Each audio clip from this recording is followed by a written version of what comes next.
Hello dear students, NSD studies के अंदर आपका स्वागत है। आज का अपना टॉपिक है पीडियाट्रिक्स के कुछ स्पेशल क्वेश्चंस जिसके द्वारा अपनी थ्योरी भी क्लियर होगी। और मैं ये उम्मीद करता हूँ जिस प्रकार से मैंने इसको डिज़ाइन किया है कि मैं एंटायर पीडियाट्रिक्स में जो जितने भी क्वेश्चंस आ रहे हैं उनको मैं यहाँ पर पूरी तरीके से कवर करने की कोशिश करूँगा, चाहे तो वो CHO का एग्जाम हो चाहे तो एम्स का एग्जाम हो। जितने भी छोटे से लेकर के और टफ मोस्ट क्वेश्चन बन रहे हैं वो सारे मैंने यहाँ पर क्लास के अंदर इंक्लूड करने की कोशिश करी है। जैसा कि आप लोग मुझे सपोर्ट कर रहे हैं, लाइक्स करके, कमेंट्स करके एंड शेयर करके उसको और आगे कंटिन्यू बढ़ाएं। मोर टू मोर लाइक्स आने चाहिए, ये बात थोड़ा सा आप ध्यान रखें। अब एक मेरे को आपको इंफॉर्मेशन देनी है। मेनली ये अपना व्हाट्सएप ग्रुप है, इसके ऊपर जो स्टूडेंट्स जुड़े हुए नहीं हैं अभी तक, टोटल अपने पास में 20 ग्रुप्स हैं। अब जितनी भी मेरी इंफॉर्मेशंस होती हैं, जो अपडेट रहना चाहते हैं वो अपने आप मुझसे कांटेक्ट करते हैं ग्रुप के थ्रू। और मैंने यहाँ पे ग्रुप बना रखा है, इस ग्रुप पे आप अपने आप आकर के जुड़ सकते हैं। लिंक भेज दूंगा मैं आपको, आप अपना नंबर यहाँ पर सेंड कर सकते हैं। ग्रुप होने का कारण क्या है? ग्रुप होने का कारण है हम दीपावली के बाद में सून लाइव क्लासेस शुरू कर रहे हैं ऐप के थ्रू। एनर्जी स्टडीज की ऐप मार्केट में आएगी दीपावली के बाद में, वहाँ से मैं लाइव क्लास पढ़ाऊंगा। लाइव पढ़ाने का पैटर्न ये होगा, जिस स्टूडेंट मैं कम्युनिटी पोस्ट करूंगा ग्रुप के ऊपर, सब ग्रुपों में, कि ये स्टूडेंट सबसे ज़्यादा दिक्कत किस टॉपिक में लगती है। जस्ट फॉर एग्जांपल मैंने आज डाला गैस्ट्रोइंटेस्टाइनल ट्रैक्ट। अब आपकी तरफ से अगर लिवर सिरोसिस के 99% अगर हित में आए कि लिवर सिरोसिस पढ़ना चाहिए तो मैं लिवर सिरोसिस आपको पढ़ाऊंगा। क्लियर? अब उसके बाद में मैं आपको पूछूंगा आपसे कि मॉस-बीस के क्वेश्चन सॉल्व करने हैं, लिपिन-कॉट्स के करने हैं, सॉन्डर्स के करने हैं। तो कम्युनिटी पोस्ट के ऊपर जितने ज़्यादा मैक्सिमम मेरे पास में कमेंट आएंगे जिस चीज़ को पढ़ाने के लिए, मैं वही चीज़ आपको पढ़ाऊंगा। अगर आप बोलेंगे मैकेनिकल वेंटिलेटर पढ़ाना है, मैकेनिकल वेंटिलेटर के ज़्यादा कमेंट्स आ रहे हैं तो मैं मैकेनिकल वेंटिलेटर पढ़ाऊंगा। ECG के तो ECG पढ़ाऊंगा। अब बिना टाइम गवाए मैं अपने टॉपिक को शुरू करता हूँ। टॉपिक की अगर अपन सबसे पहली बात करें, तो अगर एक टॉपिक की ही कहें तो अपना टॉपिक है पीडियाट्रिक्स के जितने भी क्वेश्चंस बन रहे हैं। बाकी जो इसकी थ्योरी है वो मैं आफ्टरवर्ड पढ़ाऊंगा। धीरे धीरे ऐप आने के बाद में मेरे सारे रिकॉर्डेड वीडियोस ऐप के ऊपर आपको मिल ही जाएंगे सुन। अब पीडियाट्रिक के क्वेश्चनों का इस समय टाइम चल रहा है। क्वेश्चन के अंदर अपन को थ्योरी क्लियर करनी है, ABCD क्यों है, क्या है, BCD गलत क्यों है, मतलब MCQ बेस्ड के ऊपर मैं क्वेश्चनों को सॉल्व करने की कोशिश करूंगा आपके सामने। तो पीडियाट्रिक के अंदर अपन 0 से लेकर टॉप तक के सारे क्वेश्चनों को अपने इस सेशन के अंदर कवर करेंगे। अपना सबसे पहला क्वेश्चन है जो कि बेसिक क्वेश्चंस हैं, वैसे तो आता नहीं है पर आ जाएगा तो कोई भरोसा नहीं है। समझ रहे हैं बात को? तो अपना पहला क्वेश्चन आपके सामने, फादर ऑफ पीडियाट्रिक क्या कौन है? फादर ऑफ पीडियाट्रिक कौन है? देखिए, सबसे पहली बात, फादर ऑफ पीडियाट्रिक की अगर अपन बात करें तो who is the father of paediatric? Option number 1 Hippocrates. देखिए, हिप्पोक्रेट्स की अगर बात करें तो यह है father of medicine. Father of medicine. Second number पर है मैरियन सिम्स, जे मैरियन सिम्स, ये है father of gynaecology. Gynaecology. Clear? Next number पे है अब्राहम सैकोवी, ये है फादर ऑफ पीडियाट्रिक्स। अब्राहम नाम याद है, सैकोवी याद नहीं रहा, कोई दिक्कत नहीं है, लेकिन आपको याद रखना है कि अब्राहम से हल्का सा याद रखना है कि पीडियाट्रिक के फादर कौन है, तो अब्राहम जी को याद रखना है। नेक्स्ट नंबर पे सुश्रुता, तो ये आपको पता ही है, father of surgery. Father of surgery बहुत मोस्ट कॉमन क्वेश्चन है। तो ये कॉमनली पहले एग्जामों में आते थे, अब नहीं आते हैं माना, लेकिन कभी आ जाए तो ये क्वेश्चन गलत नहीं होने चाहिए, इस वाली बात को आपको ध्यान रखना है। नेक्स्ट नंबर पे अगर अपन बात करें, सेकंड नंबर पे, सेकंड नंबर का क्वेश्चन है अपना, और वो है normal paediatric age in India. Normal paediatric की एज कितनी होती है? तो इसको समझने के लिए सबसे पहले हम यहां पर जो इस क्वेश्चन से संबंधित क्वेश्चन पूछे जाते हैं उसको देख लेते हैं। देखिए, सबसे पहली बात करते हैं प्रीनेटल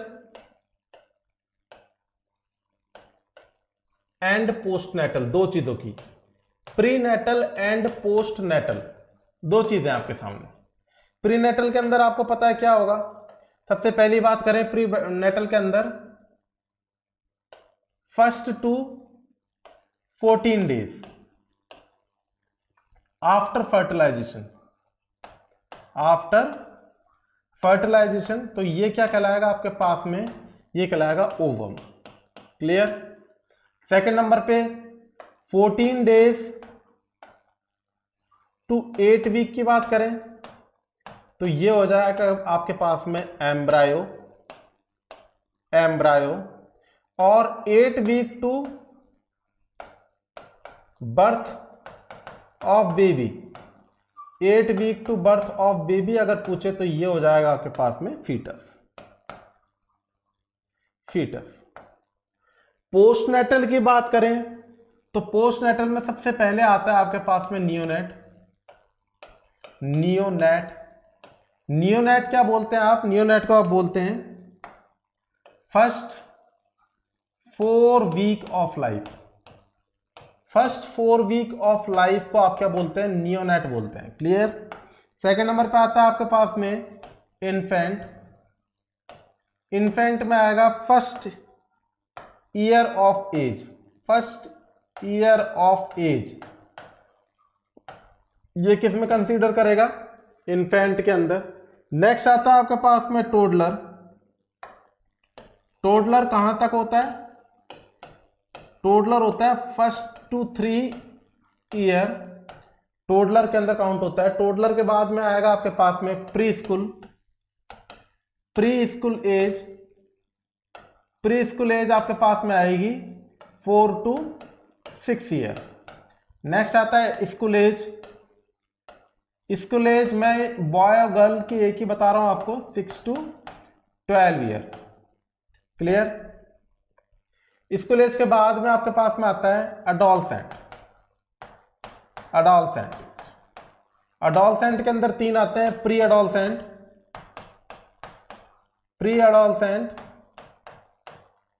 मिडिल अडोलसेंट,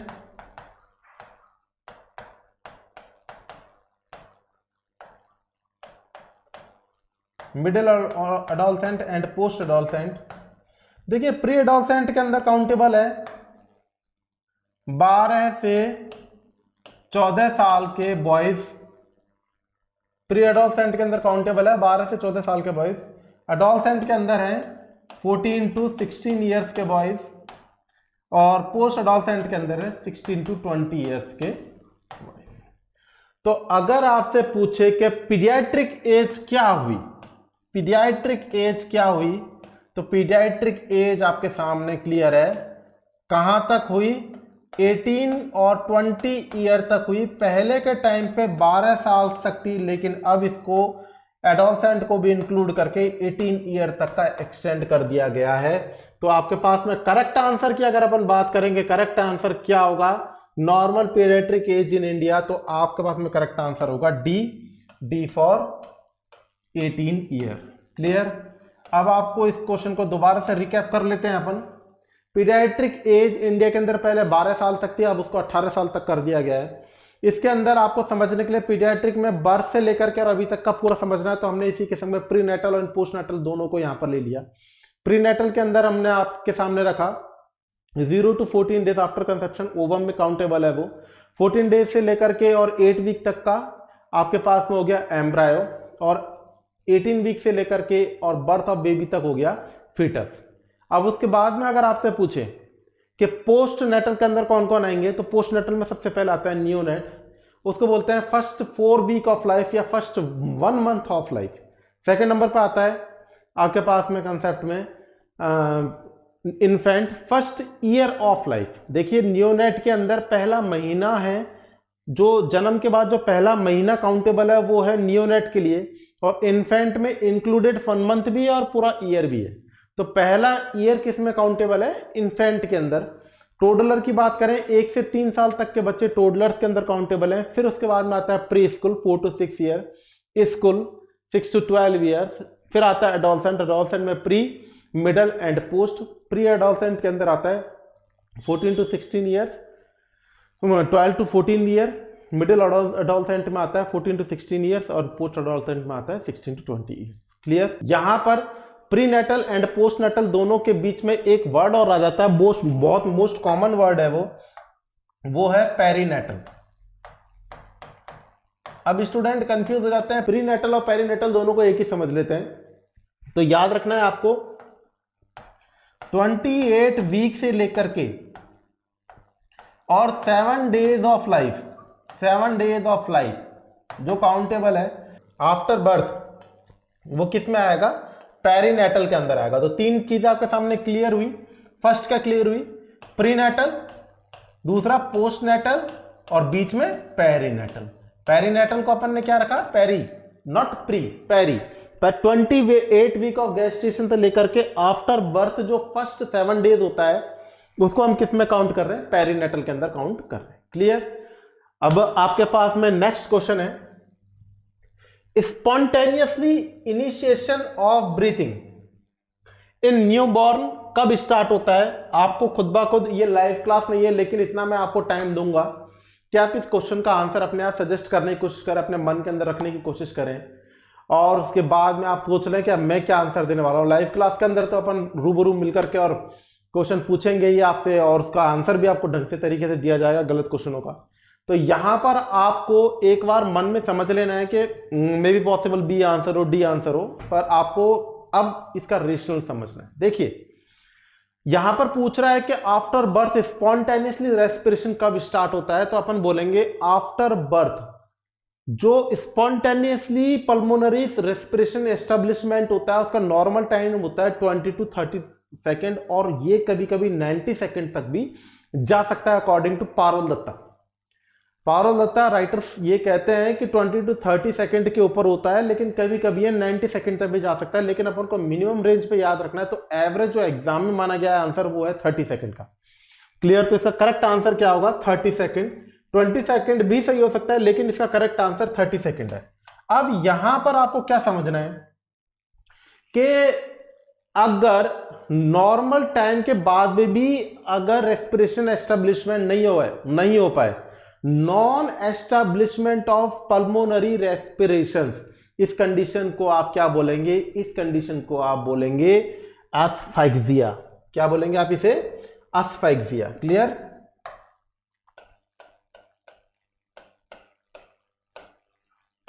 एस्फैक्सिया के क्या बोलेंगे? Non establishment, non establishment of respiratory respiration. कौन सा respiration? Pulmonary respiration. Pulmonary respiration with in 30 to 90 second के बाद भी अगर एस्टेब्लिशमेंट नहीं हो रहा तो इसे क्या बोल रहे हैं आप? एस्फैक्सिया, बर्थ एस्फैक्सिया कह रहे हैं। क्या बोल रहे हैं आप इसको? बर्थ एस्फैक्सिया कह रहे हैं। क्लियर? ये 2 प्रकार का होता है, एक तो होता है लिविडा, लिविडा, और एक होता है पेलिडा। लिविडा को अपन बोलते हैं स्टेज ऑफ साइनोसिस। क्या बोलते हैं अपन इसको? Stage of cyanosis. इसके अंदर रेस्पिरेशन प्रॉपरली नहीं हो पाता, PCO2 बढ़ जाता है, PO2 घट जाता है, हाइपरकैपनिया हो जाता है, हाइपोक्सिया हो जाता है, हाइपोक्सेमिया हो जाता है। क्लियर? और अगर इसका आप अबगार स्कोर करवाएंगे तो इसका अबगार स्कोर एवरेज निकलेगा 4 to 6। Clear? Normal Apgar score कितना होता है? Good 7 to 10। लिविडा का अबगार स्कोर कितना होगा? 4 to 6। और अगर बात करें पेलिडा तो इसे बोलते हैं अपन स्टेज ऑफ शॉक। ये बहुत कॉमन क्वेश्चंस हैं जो आपके सामने बार बार आते हैं। स्टेज ऑफ साइनोसिस क्या है? लिविडा। लिविडा का मतलब साइनोज्ड कंडीशन ही होती है। क्लियर? मोर्टिस के अंदर भी आपने देखा होगा ये rigor. Stage of cyanosis 4 to 6 and stage of shock, तो इसके अंदर क्या आता है? क्लाइंट शॉक, बेबी शॉक में जाता है। और इसका जो अगर बात करें क्या अबगार स्कोर कितना होगा, तो एवरेज होगा 1 to 3 out of 10। क्लियर? अब आपके पास में एस्फैक्सिया लिविडा, एस्फैक्सिया पेलिडा भी क्लियर है, एस्फैक्सिया का मतलब भी क्लियर है। अब आपके पास में अगर पूछे कि स्पॉन्टेनियसली मतलब स्वतः, स्पॉन्टेनियसली का मतलब क्या है? स्वतः, खुद ब खुद, स्वतः। Initiation of respiration in newborn, तो आप बोलेंगे 30 सेकेंड। क्लियर? नेक्स्ट अपने पास में क्वेश्चन है, normal birth weight of baby in Indian women, Indian womens के अंदर नॉर्मल बर्थ वेट कितना रखा जाता है, ये आपके पास में नेक्स्ट नंबर पे क्वेश्चन है। अब देखिए आप इस चीज को, ये बहुत सिंपल क्वेश्चन आ जाता है, तो आप इसका आंसर भी सिंपल तरीके से दीजिए, कंफ्यूज मत होइए। आपको देना है 2.5 किलोग्राम। ये लगभग लड़कों ने आंसर सही करा होगा, अपने दिमाग में सोचा होगा, वो बिल्कुल सही है, क्लियर।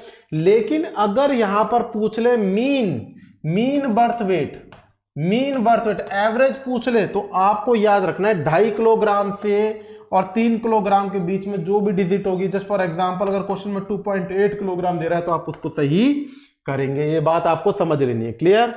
तो यहां पर आपको ये बात समझ लेनी है कि एवरेज नॉर्मल बर्थ वेट कितना होता है, तो आप बोल देंगे एवरेज नॉर्मल बर्थ वेट होता है 2.5 किलोग्राम। और मीन की बात करेंगे तो 2.5 किलोग्राम से आगे और 3 किलोग्राम से पहले की जो भी डिजिट आ रही है वो उसका मीन बर्थ वेट काउंटेबल होगा, क्लियर।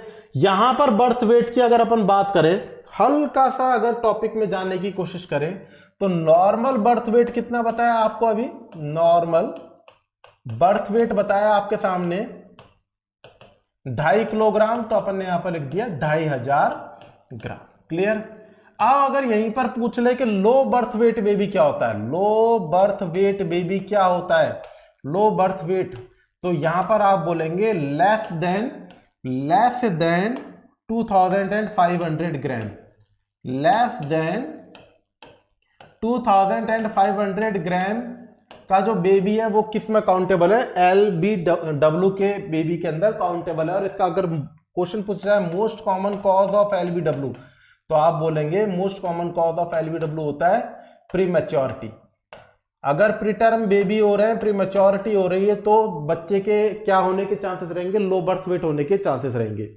लो बर्थ वेट से भी आगे अगर इस क्वेश्चन को थोड़ा सा डीप लेने की कोशिश करेगा तो वो ये डाल देगा very low birth weight, very low birth weight की अगर बात करेगा तो वेरी लो बर्थ वेट के अंदर आ जाएगा आपके पास में 1500 ग्राम, कितना 1500 ग्राम से कम का जो बेबी है लोअर देन, तो ये किसके अंदर होगा, वेरी VLBW, ठीक है, very low birth weight baby के अंदर। और अगर आपसे नेक्स्ट नंबर पे ये पूछ ले EL extreme low birth weight baby, extreme low birth weight baby अगर आपसे पूछ ले तो आपको क्या आंसर देना है, तो आप बोलेंगे लोअर देन 1000 ग्राम। ये थोड़ा सा आप याद रखेंगे, भूलना नहीं है, ये बात आप समझ लीजिएगा, क्योंकि वेट के ऊपर कई बार क्वेश्चंस आ जाते हैं, क्लियर।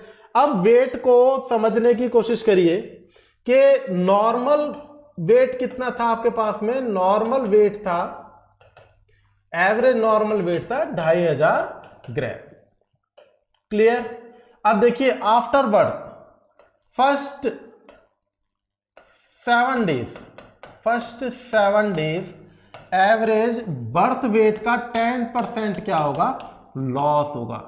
जैसे ही बेबी का जन्म होगा, जन्म होने के पहला वीक के अंदर उसका जो बर्थ वेट का 10% भाग क्या होगा, लॉस होगा, क्लियर। उसका मोस्ट कॉमन कॉज क्या होता है, तो उसका मोस्ट कॉमन कॉज होता है इमेच्योर किडनी। इमेच्योर किडनी होने के कारण से बर्थ वेट का 10% लॉस फर्स्ट वीक के अंदर होता है। लेकिन बेबी जो 10% लॉस किया है उसको फर्स्ट 10 डेज के अंदर, गौर से समझिएगा, फर्स्ट 10 डेज के अंदर मतलब आने वाले 3 दिन के अंदर उसको रिकवर कर लेगा, समझ रहे हैं। तो दोबारा समझिए जो मैंने आपको समझाया, नॉर्मल बर्थ वेट कितना होता है, तो 2500 ग्राम होता है। और इसके बाद में फर्स्ट 7 डेज या फिर पहले वीक के अंदर बॉडी वेट का 10% लॉस होता है। क्यों होता है, इंट्रा यूट्राइन से एक्स्ट्रा यूट्राइन लाइफ में चेंज होने के कारण भी होता है। लेकिन मोस्ट कॉमन कॉज जो पेपर की दृष्टि से पूछेगा तो वो क्या होगा, इमेच्योर किडनी, क्लियर। अब अगर पूछे कि इसको रिमेन कब कर लेगा, रीगेन कब कर लेगा, तो आप बोल देंगे फर्स्ट 10 डेज के अंदर, मतलब 3 जो रिमेनिंग डेज रहे उसके अंदर वो उसको रीगेन भी कर लेगा, समझ रहे हैं। और इसके बाद में देखिए क्या होगा, 25 से 30 ग्राम पर डे, 25 से 30 ग्राम पर डे वेट क्या होगा, इंक्रीज होगा। कब तक होगा, 3 मंथ तक क्या होगा, इंक्रीज होगा। इसके बाद में क्या होगा, इसके बाद में एवरेज 40 ग्राम पर मंथ, यहां पर मंथ बोल रहा हूं मैं, 40 ग्राम पर मंथ क्या होगा, 1 साल तक बढ़ेगा। समझ रहे हैं। अब एक ही सिस्टमैटिक ढंग में बर्थ वेट बढ़ता है, एक सिस्टम से बढ़ता है ये बर्थ वेट। कैसे बढ़ेगा, देखिए समझने की कोशिश करिएगा, मैं सिंपल तरीके से समझाने की कोशिश करता हूं। देखिए डबल कब होगा, डबल की अगर बात करें तो डबल होगा 5 मंथ पे। क्लियर, समझ रहे हैं। ट्रिपल कब होगा, ट्रिपल अगर पूछे तो ट्रिपल कब होगा, तो आप ट्रिपल बोल देंगे एवरेज 1 ईयर के ऊपर। क्लियर। अब 4 टाइम कब होगा, 4 टाइम कब होगा, तो आप बोल देंगे 2 ईयर के ऊपर। क्लियर। अब आपसे पूछे 5 टाइम कब होगा, 5 टाइम कब होगा, तो आप बोल देंगे 3 ईयर के ऊपर। क्लियर। अब अगर आपसे पूछे 7 टाइम कब होगा, बर्थ वेट का 7 टाइम, तो आप बोल देंगे 7 ईयर के ऊपर। क्लियर। अगर आपसे पूछ ले 10 टाइम कब होगा बर्थ वेट का, तो आप बोल देंगे 10 ईयर के अंदर। क्लियर। ये जो मैंने आपको बताया इसको दोबारा समझने की कोशिश करिए। देखिए बर्थ वेट का जो 10% लॉस हो रहा है वो फर्स्ट 7 डेज में हो रहा है, जिसको वो रिकवर कर रहा है फर्स्ट 10 डेज के अंदर। क्लियर।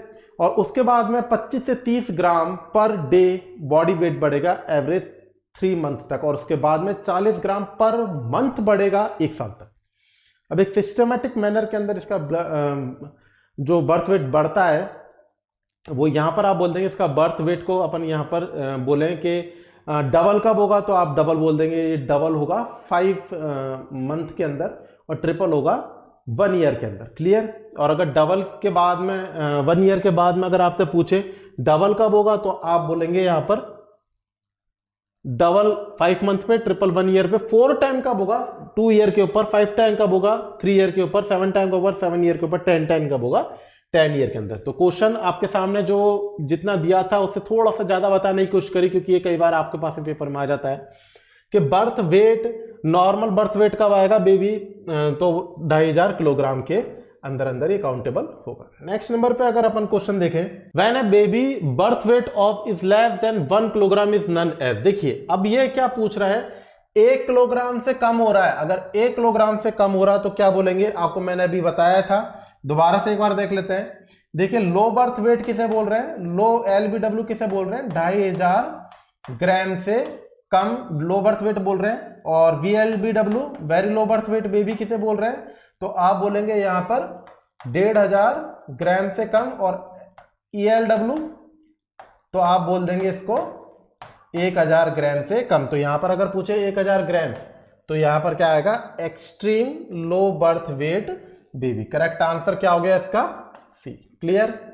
नेक्स्ट नंबर पे आपके पास में क्वेश्चन है, newborn baby loses their weight during first week of life.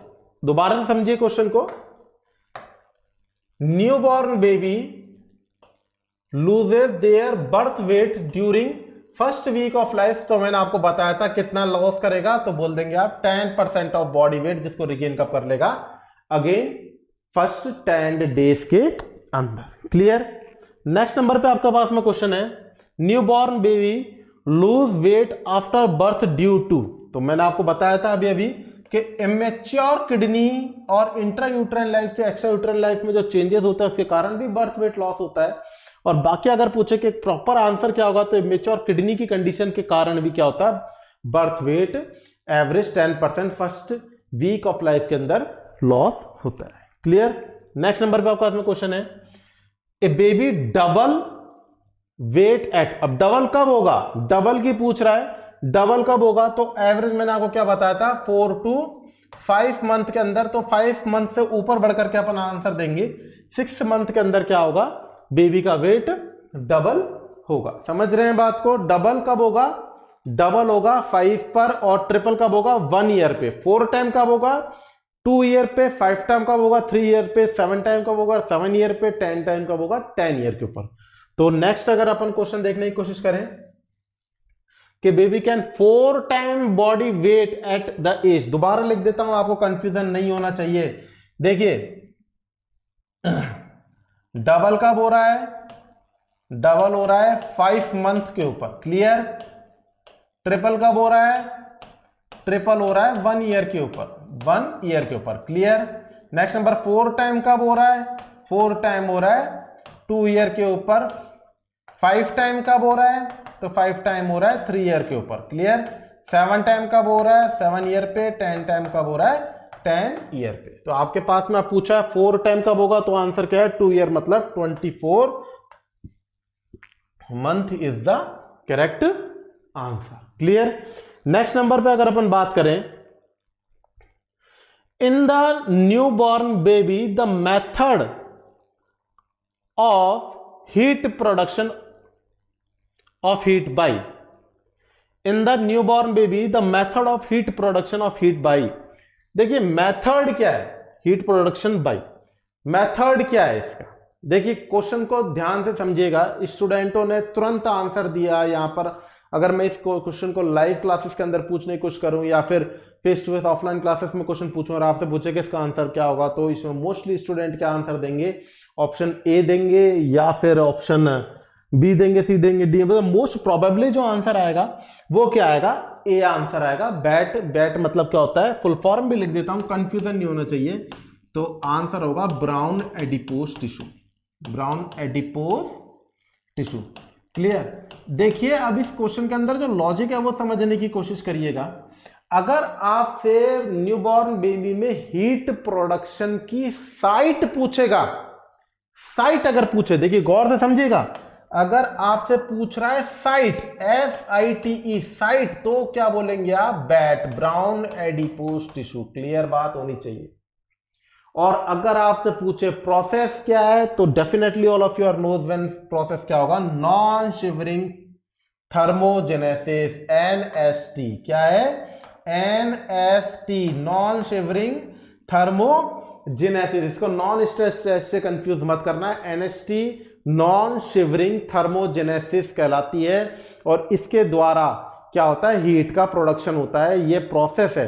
तो आपसे अगर MCQ में दोनों ऑप्शन में आ रहा हो, बैट भी आ रहा हो, NST भी आ रहा हो, और क्वेश्चन में अगर प्रोसेस पूछ रहा है, तो इस क्वेश्चन में प्रोसेस पूछ रहा है, तो आंसर क्या होगा, NST, क्लियर। करेक्ट आंसर क्या होगा, NST। और अगर आपसे पूछ रहा है साइट, दोनों ऑप्शन में आ रहा है, बैट भी आ रहा है, NST भी आ रहा है, और अगर आपसे पूछ रहा है साइट कि साइट क्या होगी, साइट पूछे, तो आपका आंसर क्या होगा, बैट। क्या होगा, बैट, क्लियर। कंफ्यूजन नहीं करना है। कैसे, थोड़ा सा इसको समझ लेते हैं। देखिए होता क्या है यहां पर, हीट के प्रोडक्शन किसके द्वारा होता है, ब्राउन एडिपोज टिश्यूज में मेटाबॉलिज्म के कारण होता है। जैसे ही हीट लॉस होता है, हीट लॉस होते ही क्या होगा, हीट लॉस होते ही जो subcutaneous tissues, hypothalamus, hypothalamus and spinal cord में जो स्पेशल ट्रिगर्स प्रेजेंट हैं, वो क्या होंगे, ट्रिगर्ड होंगे। और ट्रिगर्ड होने के कारण से क्या होगा, नॉर एड्रिनलिन रिलीज होगा, जिसके कारण क्या होगा, सिंपैथेटिक नर्वस सिस्टम किसके ऊपर इफेक्ट देगा, ब्राउन एडिपोज टिश्यूज के ऊपर इफेक्ट देगा, और क्या होगा, हीट का प्रोडक्शन होगा। समझ रहे हैं आप बात को, समझना चाहिए। तो सिंपल सा, अगर ये चीज इतनी समझ में नहीं आ रही है तो याद रखें कि ब्राउन एडिपोज टिश्यू पे सिंपैथेटिक नर्वस सिस्टम ट्रिगर्ड होने के कारण से क्या होता है, हीट का प्रोडक्शन होता है। और जब थ्योरेटिकल क्लासेस होंगी तो आपको ढंग से और समझ में आ जाएगा। समझ रहे हैं। अब आपको यहां पर थोड़ी सी चीज याद रखनी है, वो क्या है, देखिए एक क्वेश्चन पूछा जाता है, वाई प्रीटर्म बेबी प्रॉन का मतलब क्या होता है, suspicious, more prone to silent killer disease,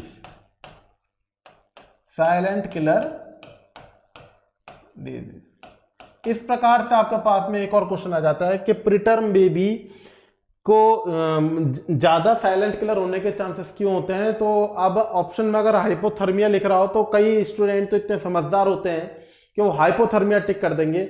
उनको ये लगता है कि साइलेंट किलर का दूसरा नाम क्वेश्चन में पूछ रहा है तो उसने हाइपोथर्मिया कर दिया, लेकिन ऐसा नहीं है। वो ये पूछ रहे हैं कि प्रीटर्म बेबी के अंदर हाइपोथर्मिया का कारण क्या होता है। ये क्वेश्चन क्या कहना चाह रहा है समझिए।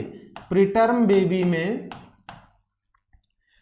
बेबी के अंदर हाइपोथर्मिया मोस्ट कॉमनली क्यों होता है और इसके कारण से डेथ भी हो जाती है। तो हाइपोथर्मिया होता क्यों है ये पूछने की कोशिश कर रहा है वो।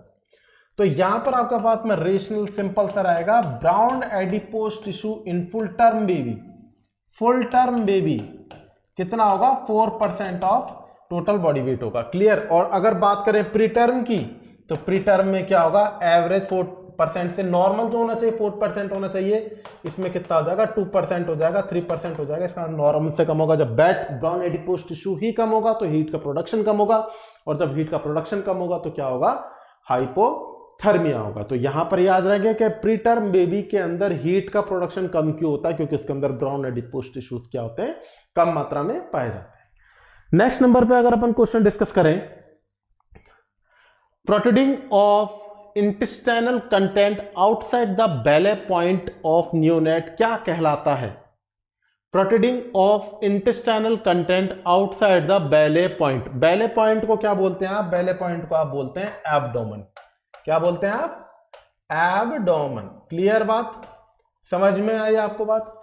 अब देखिए कि बेले पॉइंट या मतलब एब्डोमेन से प्रोट्रूडिंग होना क्या कहलाएगा? तो आपके पास में करेक्ट आंसर आता है ओम्फेलोसील। क्या आएगा?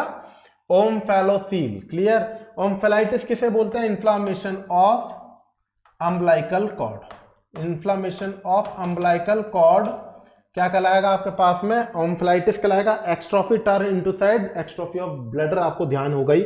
एजेनेसिस का मतलब होता है लॉस ऑफ या फिर एब्सेंस ऑफ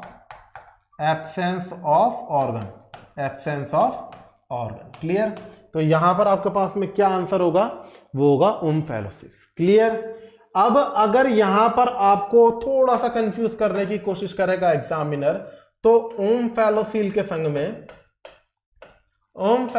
के संग में एक और रख देगा और वो होगा गैस्ट्रोसाइसिस कंडीशन।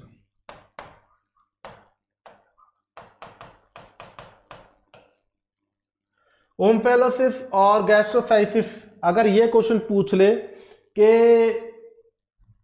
एब्डोमेन से या बेले पॉइंट से और इंटेस्टाइनल कंटेंट का बाहर आना क्या कहलाएगा? तो आपको ओम्फेलोसील भी कहलाएगा और गैस्ट्रोसाइसिस भी कहलाएगा। लेकिन यहां पर एक लॉजिक याद रखना, ओम्फेलोसील के अंदर जो इंटेस्टाइनल कंटेंट आएंगे वो एक सैक के अंदर आएंगे, एक थैले के अंदर आएंगे, एक सिस्ट के अंदर आएंगे। क्लियर।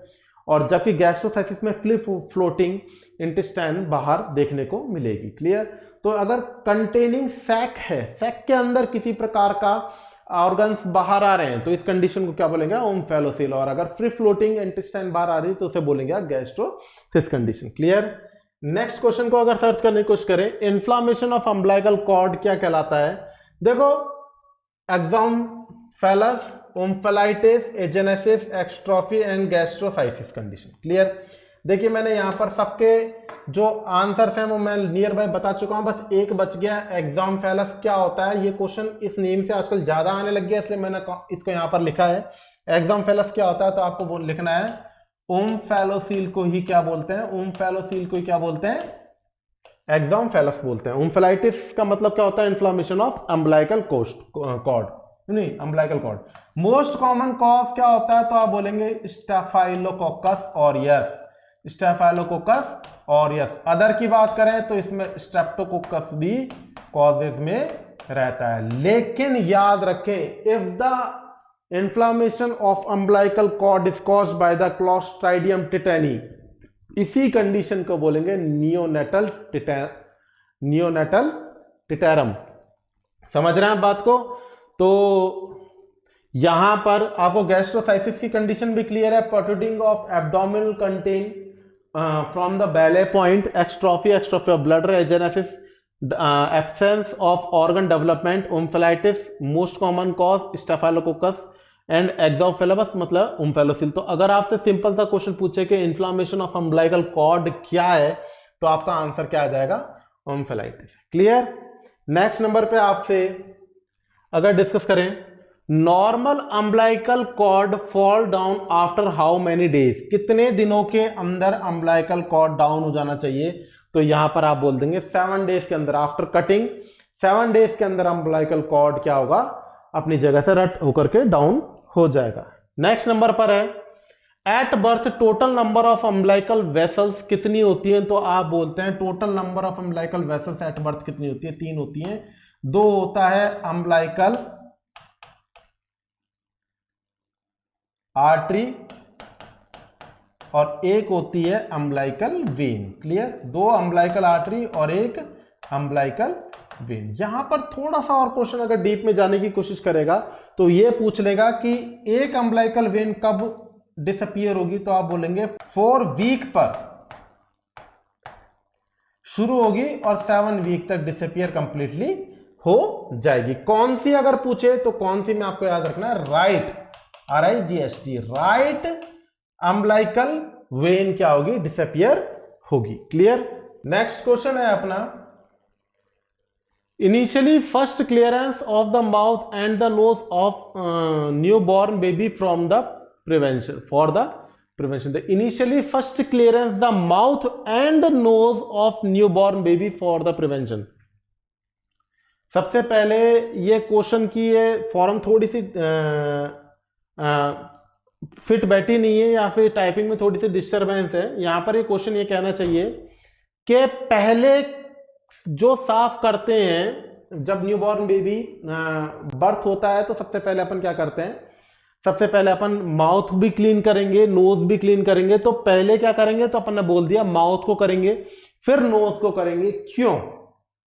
देखिए सबसे पहले क्या करते हैं? माउथ को क्लीन कॉटन से साफ करा जाता है and afterward it bulb syringe के द्वारा सक्शन किया जाता है। क्लियर। सबसे पहले क्या करते हैं? माउथ को करते हैं, फिर किसको करते हैं? नोज को करते हैं। क्यों करते हैं? अदरवाइज अगर आपने माउथ को क्लीन नहीं किया तो माउथ में जो सीक्रेशंस म्यूकस है वो कहां चल जाएगा? अपर एस्पिरेटरी ट्रैक्ट के अंदर चल जाएगा एंड दैट कॉजेस क्या होगा? एस्पिरेशन न्यूमोनिया होगा। तो फर्स्ट नंबर पे क्या क्लीन करेंगे? पहले माउथ करेंगे और फिर क्या करेंगे? नोज करेंगे। क्यों करेंगे? तो बोल देंगे टू प्रिवेंट एस्पिरेशन न्यूमोनिया। ये बात समझ लीजिएगा, पहले कॉटन स्वैब से क्लीन करना है एंड आफ्टरवर्ड इट बल्ब से सक्शन करना है। बल्ब सिरिंज से क्या करना है? सक्शन करना है। माउथ से आपको क्या बाहर निकालना है? सीक्रेशंस को बाहर निकालना है, अदरवाइज क्या होगा? एस्पिरेशन न्यूमोनिया होने के चांसेस हो सकते हैं। Injury to upper cervical root is known as, ये बहुत ज्यादा मोस्ट क्वेश्चनों के अंदर आता है। इन क्वेश्चनों में आपको हर बार छोटा मोटा कंफ्यूजन होता होगा, तो यहां पर अपन इन छोटे मोटे जो क्वेश्चन से जो बार बार आ रहे हैं ये बोलते हैं अपन नर्व रूट इंजरीज। इसके अंदर कौन कौन से आते हैं? 3 आते हैं। ये मैं आपको अभी क्लियर करने की कोशिश करता हूं। देखिए सबसे पहली बात करते हैं C5, C6, C7, C8 and T1। देखिए जो C5 और ये जो C5 है और C6 है, ये क्या करते हैं? ये नर्व सप्लाई करते हैं अपर ट्रंक को। किसको नर्व सप्लाई कर रहे हैं? अपर ट्रंक को सप्लाई कर रहे हैं। C7 किसको कर रहा है? मिडिल ट्रंक को सप्लाई कर रहा है, मिडिल ट्रंक को। और अगर आपसे पूछे कि C8 और T1 किसको कर रहे हैं, तो आप बोलेंगे ये कर रहे हैं लोअर ट्रंक को नर्व सप्लाई कर रहे हैं। और यहां पर अगर आपसे पूछे कि C5, 6, 7, 8 इसको क्या बोलते हैं, तो आप इसको बोलते हैं ब्रेकियल प्लेक्सिस। क्या बोलते हैं आप इसे? Brachial plexus. ब्रेकियल प्लेक्सिस क्या होता है? Brachial plexus is a nerve root networking which supply the nerve supply to the shoulder और द आर्म। ऐसा नर्व रूट जो कि शोल्डर और नेक को नर्व सप्लाई करता है वो ब्रेकियल प्लेक्सिस होता है। और क्या होता है? C5, 6, 7 और 8। अब आप समझिए सबसे पहले कि जो नर्व इंजरीज हैं जो काउंटेबल वो कौन कौन सी हैं। सबसे पहले नर्व इंजरी की बात करें तो एक सिंपल से लिख देते हैं अपन फेशियल पाल्सी, या फिर अपन इसको बहुत ज्यादा बोलते हैं बेल पाल्सी। क्या बोलते हैं अपन इसे? Bell's palsy. किस क्रेनियल नर्व को अफेक्ट करता है? Cranial nerve 7। क्रेनियल नर्व 7 पर जब इंजरी होगी, क्रेनियल नर्व 7 पर जब इंजरी होगी, अगर यहां पर फोर्सेप्स अटैच हो जाए या फिर हैमरेज हो जाए, एडिमा हो जाए, 7th क्रेनियल नर्व पे प्रेशर पड़ जाए, तो कौन सी पाल्सी होगी? फेशियल पाल्सी होगी। इसके अंदर बेबी अफेक्टेड साइड से आईज को क्लोज नहीं कर पाएगा, क्लियर, आईब्रो को उठा नहीं पाएगा, unable to close the eyes. और यहां पर आपको ऑइंटमेंट यूज करना है, अदरवाइज कॉर्निया ड्राई नहीं हो पाए। ये छोटी मोटी सी चीज है, तो आपको सिंपल तरीके से मैं समझाने की कोशिश कर रहा हूं। जब हम थ्योरेटिकल क्लासेस लेंगे तो इसके अंदर आपको डीपली वहां पर और बताएंगे। जो मेन क्वेश्चंस आ रहे हैं वो समझने की कोशिश करिए कि बेल्स पाल्सी किससे संबंधित है, तो आप बोलेंगे क्रेनियल नर्व 7। नेक्स्ट नंबर पे आपके पास में आता है brachial plexus injury. Brachial plexus injury ये कौन सी होती है? तो जब आपसे अगर पूछे, देखिए समझिए, जब C5 और C6, किसकी बात कर रहे हैं अपन? C5 और C6 पर इंजरी होगी, तो वो कौन सी इंजरी होगी? अरब पाल्सी होगी। क्या होगी? अरब पाल्सी होगी। इस इंजरी का पैटर्न क्या होगा? देखिए यहां मैंने आपको बताया, ये तो हो गई नेक, ये हो गई बॉडी, ये हो गए पांव, और ये हो गया क्लाइंट का शोल्डर। क्लियर? समझ में आ रही है बात आपको? ये हो गया शोल्डर। अब ऐसा कुछ हो कि जो नेक है वो क्या है? हाइपर एक्सटेंड हो। जब नेक हाइपर एक्सटेंड होगी इस प्रकार से, शोल्डर से, और नेक हाइपर एक्सटेंडेड हद से ज्यादा होगी, तो इस कंडीशन में अरब पाल्सी होगी। क्या होगी? अरब पाल्सी होगी। समझ रहे हैं बात को? इसका मोस्ट कॉमन उदाहरण है, अगर कोई बड़ा व्यक्ति शोल्डर के बल गिरेगा, तो शोल्डर के बल गिरेगा, तो समझने की कोशिश करिए, जब शोल्डर के बल गिरेगा तो गर्दन कहां जाएगी? साइड में जाएगी, तो हाइपर एक्सटेंशन होने की कंडीशन होगी। और इस कंडीशन में क्या होगा?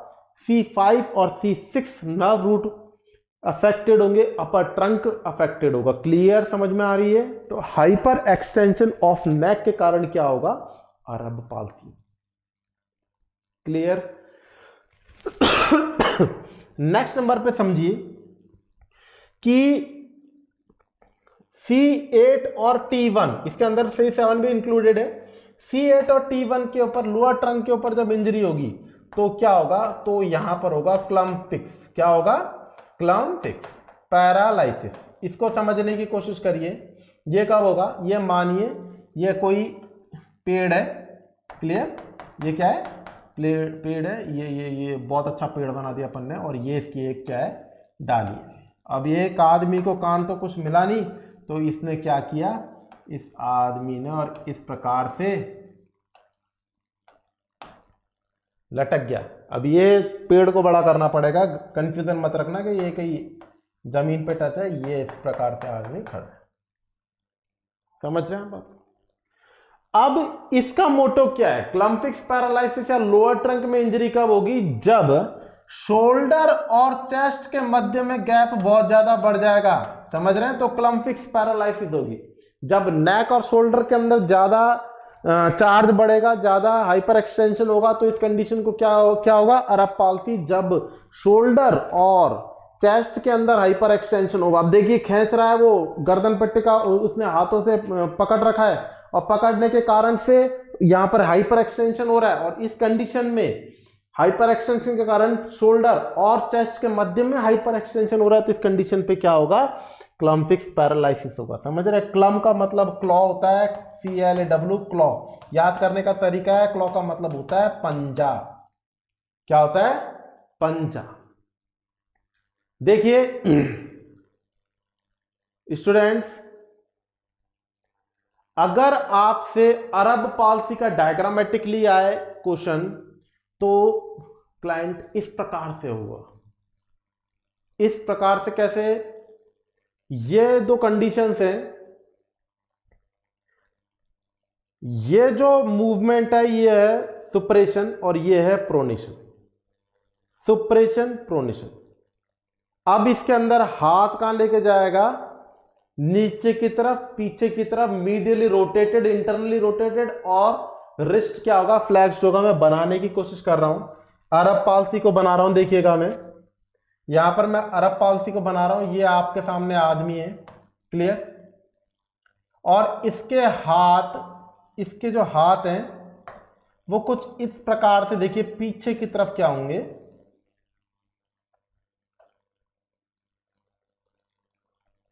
पीछे की तरफ होंगे। समझ रहे हैं आप बात को, पीछे की तरफ होंगे, क्लियर, पीछे की तरफ होंगे, और रिस्ट फ्लैक्स्ड होगी।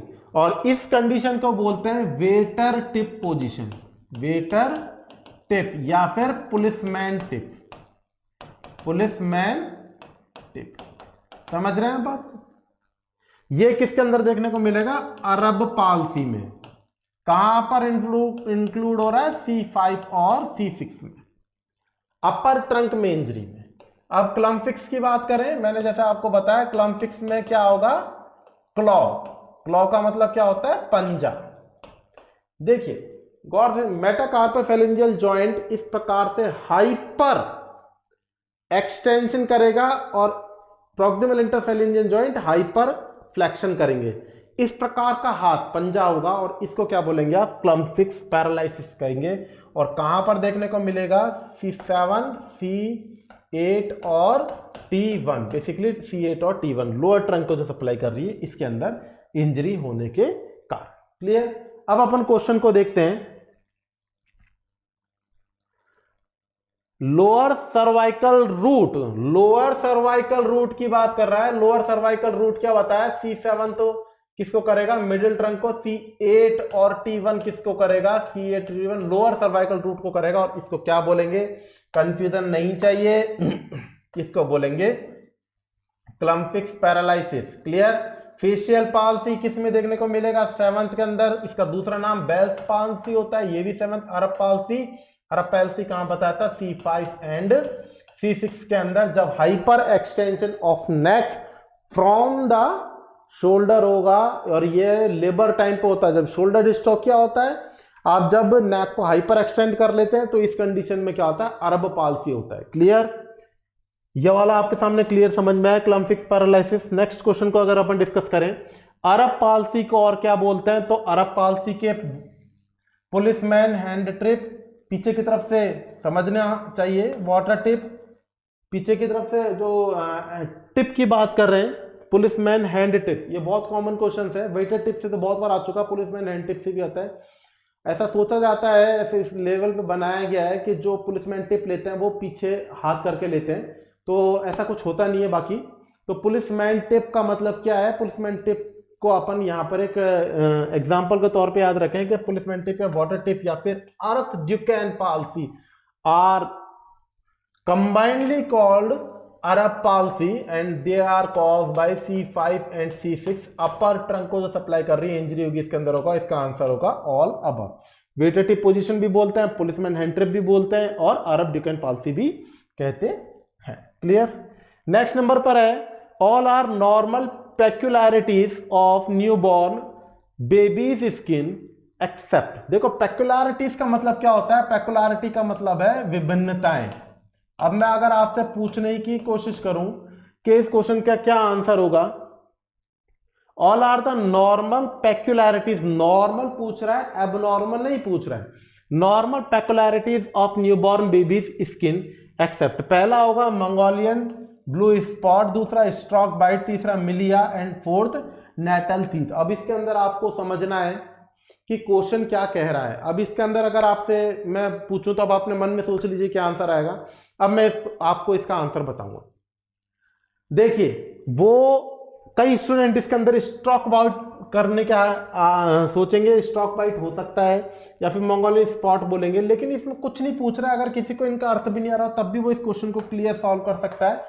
क्वेश्चन में देखिएगा स्किन की बात कर रहा है, स्किन की बात कर रहा है, इसका मतलब टीथ, इसका क्या होगा, एक्सेप्ट में आ जाएगा। इस टीथ की बात मतलब दांतों से संबंधित, और स्किन की बात मतलब स्किन से संबंधित। तो ऐसा कौन सा नॉर्मल पेक्युलैरिटीज है जो कि स्किन से संबंधित नहीं है, वो क्या बचा, दांत। पर कैसे समझने की कोशिश करिए। देखिए मंगोलियन ब्लू स्पॉट क्या होता है, it is not related with the religion of Mongolian, Mongolian से संबंधित नहीं है। इसके अंदर क्या होता है, बेबी के after birth back sacral region पे, लोअर एक्सट्रीमिटीज पे क्या होता है, ब्लू कलर का एक शेड ऑफ पैदा होता है, शेड ऑफ होता है, ब्लू कलर के पैचेस पाए जाते हैं और इसको क्या बोलते हैं अपन, मंगोलियन स्पॉट। और ये क्या होता है, आफ्टर बर्थ 6 मंथ के अंदर सेल्फली डिसअपियर हो जाता है। ये कोई एबनॉर्मलिटी के अंदर काउंटेबल नहीं है, नॉर्मल चीज है ये, समझ रहे हैं बात को। नेक्स्ट नंबर पर आता है स्ट्रोक बाइट। स्ट्रोक बाइट क्या होता है, स्ट्रोक बाइट हेमेंजियोमा कंडीशंस होती है जो कि पिंकिश और ग्रेश कलर की होती है। नासोलैबियल फोल्ड्स फोरहेड और नोज के ऊपर ये पाए जाते हैं और इसको बोलते हैं आपस नेमस फ्लैमस। क्या बोलते हैं, नेमस फ्लैमस या फिर stork bite. Clear. Next number पर आता है मिलिया। मिलिया क्या होता है, व्हाइट कलर के सिस्ट होता है जो कि कहां पर प्रेजेंट होता है, फोरहेड के ऊपर प्रेजेंट होता है, नोज के ऊपर, चिक्स के ऊपर प्रेजेंट होता है। क्यों प्रेजेंट होते हैं, तो ये क्लियर समझने की बात है कि deposition of sebum in the sebaceous gland, इसको क्या बोलेंगे, deposition of sebum in the sebaceous gland क्या कहलाएगा, मिलिया कहलाएगा। और नेटल टीथ, नेटल टीथ का मतलब क्या होता है, नेटल टीथ का मतलब होता है जब बेबी का जन्म हो तभी लोअर इंसिजर्स के ऊपर 1-2 दांत पाए जाते हैं जो कि डेंजरस होते हैं। फर्दर में इसका एस्पिरेशन भी हो सकता है, एक्सीडेंटली ब्रेक होकर के वह एस्पिरेशन भी कर सकते हैं और या फिर ब्रेस्ट फीडिंग में भी ये प्रॉब्लम पैदा कर सकते हैं। इसका एक ही तरीका है, ये या तो सेल्फ डिसरप्ट हो जाए या फिर आपको इसको बाहर निकाला जाएगा क्योंकि बेबी क्या हो जाएगा, डिहाइड्रेट हो जाएगा, कंप्लीटली ब्रेस्ट फीडिंग नहीं कर पाएगा। तो यहां पर क्वेश्चन अब दोबारा से समझिए कि स्किन पूछ रहा था, all the normal peculiarities of newborn baby, skin की बात कर रहा था। स्किन के अंदर तो क्या आएगा, मंगोलियन स्पॉट, स्ट्रोक बाइट और मिलिया, ये स्किन के अंदर देखने को मिलेंगे। नेटल टीथ स्किन में देखने को नहीं मिलेगा क्योंकि ये माउथ के अंदर देखने को मिलेगा। एक और होता है हार्लेक्विन साइन, हाफ बॉडी का पिंक होना और हाफ बॉडी का ब्लू होना। ये भी क्या होता है, एक वैसोमोटर फिनोमिनन के कारण होता है जो सेल्फली डिसअपियर हो जाता है कुछ टाइम के बाद में, उसे बोलते हैं अपन harlequin sign. Clear. Next number पे अगर अपन बात करें, इन पैरेला ई स्टैंड फॉर, देखिए पैरेला के अंदर ई स्टैंड क्या होगा, तो यहां पर pupil equally round, pupil equally round and reactive to light,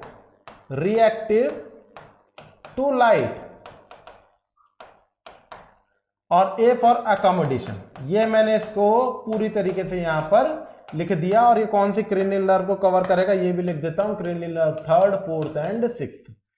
P का मतलब क्या है, प्यूपिल, ई का मतलब क्या है, इक्वली, आर का मतलब क्या है, राउंड, आर का फिर मतलब क्या है, रिएक्टिव, एल का मतलब क्या है, लाइट, और ए का मतलब क्या है, अकोमोडेशन। तो यहां पर आपके सामने क्लियर हो गया कि ई का मतलब क्या है, तो आपका आंसर क्या हो गया, इक्वली।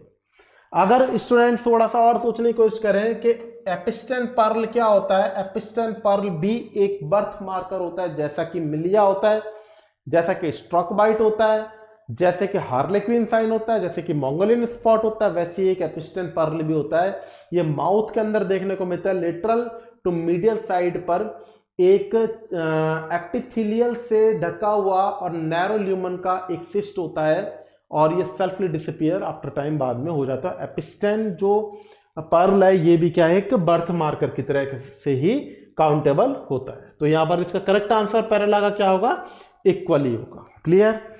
नेक्स्ट नंबर पर है आपके पास में, व्हाट इज स्मैग्मा। स्मैग्मा क्या है, देखिए प्रकृति ने क्या करा है, प्रकृति ने कुछ ऐसी चीजें बनाई कि जब भी कोई अवशिष्ट पदार्थ बने तो उसको खुद ब खुद सेल्फली बाहर निकालने लग जाए। उन्हीं का एक उदाहरण होता है स्मैग्मा। स्मैग्मा एक ऑयल कंटेनिंग रिच ग्लैंड्स होती है जो कि जेनाइटल एरिया के ऊपर पाई जाती है और ये सीक्रेशंस को सेल्फली बाहर निकालती रहती है। तो यहां पर अगर क्वेश्चन पूछें कि whitish thick secretion from the genital tract, इस कंडीशन को क्या बोलेंगे, स्मैग्मा काउंट करेंगे। बाकी अगर blood containing discharge after delivery तो आप इसको बोलते हैं lochia. Clear. Pus containing blood discharge and mucus discharge is not countable. Clear.